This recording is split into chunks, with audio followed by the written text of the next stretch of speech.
Assalamualaikum dan salam sejahtera kepada semua guru serta KP SMK Bandar Udara Utama yang akan bertugas sebagai petugas SPM tahun ini. Saya ingin menyampaikan penghargaan dan pesanan ringkas sebagai persediaan kita menghadapi permulaan peperiksaan bertulis SPM esok.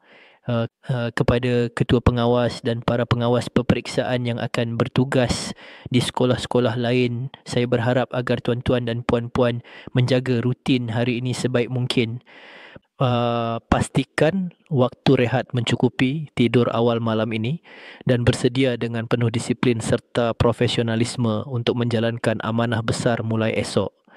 Kepada guru-guru yang bertugas di sekolah kita sendiri, saya juga memohon agar semua menjaga kesihatan, mendapatkan tidur yang cukup serta hadir dengan minda yang tenang. Tugas kita esok memerlukan fokus, kesabaran dan kerjasama yang tinggi.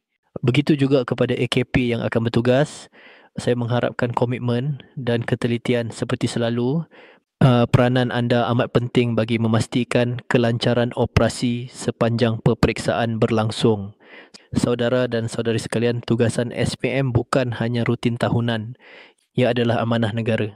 Oleh itu, saya mohon agar semua menjaga diri, menjaga kesihatan dan menjalankan tugas dengan penuh integriti, ketenangan dan kesantunan. Terima kasih atas khidmat bakti dan dedikasi semua.